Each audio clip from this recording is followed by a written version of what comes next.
My name is Aisha, and if you had met me a few years ago, you would have seen someone who looked like she had everything together. I was married, I had a stable life, and from the outside, everything seemed calm and normal. But what people don't see from the outside is often the heaviest part of the story. The truth is, the day I signed my divorce papers was not the day my marriage ended. It was simply the day I finally accepted what had already been gone for years. I got married when I was 26 years old, full of hope and belief in what love could be. Like many people, I didn't just marry a person, I married a future I had carefully imagined in my mind. I thought about a home filled with warmth, shared laughter after long days, conversations that lasted late into the night, and a quiet understanding that didn't need constant explanation. In the beginning, it felt like all of that was real. He was kind in ways that made me feel safe, attentive in ways that made me feel valued, and present in a way that made me believe I had found something meaningful. He noticed the small details, the things most people overlook, and that made me trust that what we had was genuine. But love does not always disappear all at once. Sometimes it fades so slowly that you don't even realize it is happening. At first, the changes were small and almost unnoticeable. Our conversations became shorter, less meaningful, and more routine. The excitement of sharing our thoughts and experiences began to fade into silence. We still sat together, still lived under the same roof, but something important had shifted. It was like being physically close while emotionally drifting further apart with each passing day. I remember asking him if everything was okay, and he would always say he was just tired. I wanted to believe him, and maybe part of me needed to believe him because the alternative felt too heavy to face. It is easier to accept simple explanations than to confront the possibility that something deeper is breaking.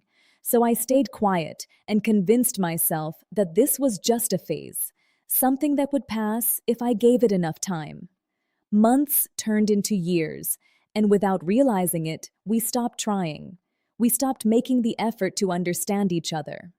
There were no big arguments or defining moments of conflict.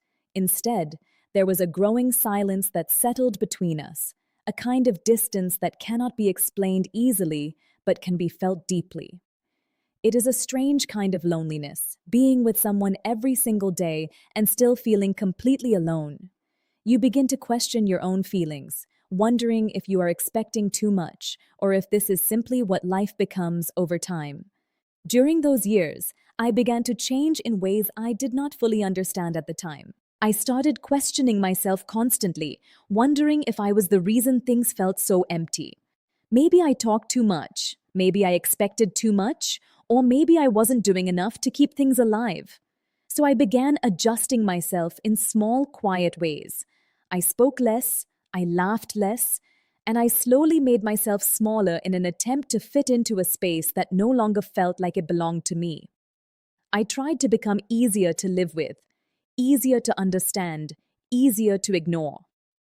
One of the hardest moments for me came on a day that seemed completely ordinary.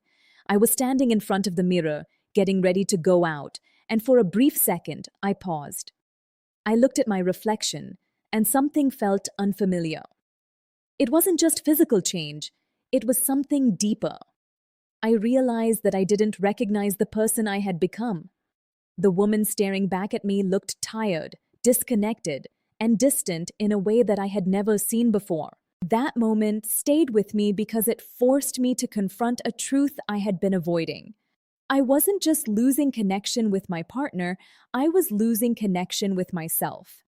The turning point in my story did not come from a dramatic argument or a sudden realization. It came from a quiet moment that carried more weight than anything else. We were sitting at the dinner table one evening, and nearly 20 minutes passed without a single meaningful conversation. There was no tension, no anger, just silence. And in that silence, I understood something clearly for the first time. This was no longer a relationship built on connection or understanding. It had become a routine, a structure we were both maintaining without questioning why. That night, I sat alone and allowed myself to feel everything I had been pushing away. I did not cry immediately. Instead, I felt a deep sense of clarity that was both painful and freeing at the same time. For the first time, I admitted to myself that I was not happy. It sounds simple, but accepting that truth is one of the hardest things a person can do, because once you accept it, you cannot ignore it anymore. Even after that realization, I did not leave right away. It took months for me to gather the courage to act. Leaving a marriage is not just about walking away from a person. It is about letting go of everything you believed your life would be. It is about facing uncertainty, dealing with fear, and accepting that you will have to rebuild parts of yourself from the beginning. I thought about what people would say, how my family would react, and whether I would regret the decision later. These thoughts kept me in place longer than I would like to admit. But there comes a point where staying becomes more painful than leaving. That point does not arrive suddenly. It builds slowly until it becomes impossible to ignore. For me, that moment came when I realized that I was living my life on pause, waiting for something to change without taking any steps to change it myself. I understood that if I continued this way, I would lose even more of myself. When I finally told him that I wanted a separation, the conversation was quieter than I expected. There were no raised voices or emotional confrontations. He listened, nodded slightly, and looked at me with a calm expression that felt almost distant. In that moment, I realized that he had felt the same distance I had, even if we never spoke about it. And strangely, that made the situation more real than anything else. The process of divorce was not dramatic, but it was deeply emotional in a quiet way. Signing the papers felt like closing a chapter that had already ended long ago. People often imagine that moment as the most painful part, but the truth is, the pain comes from everything that leads up to it. It comes from the years of silence, the unspoken words, and the slow realization that something important has been lost. After the divorce, life felt unfamiliar and uncertain. The house was quieter, and the routines I had grown used to were suddenly gone. There were moments of loneliness that felt overwhelming, but they were different from the loneliness I had experienced before. This time, it was not about being unseen by someone else. It was about learning how to be present with myself again. It was uncomfortable at first, but it was also honest. Slowly, I began to rebuild my life in small ways. I started doing things I had forgotten I enjoyed. I spent time reflecting, understanding my own needs, and allowing myself to feel without judgment.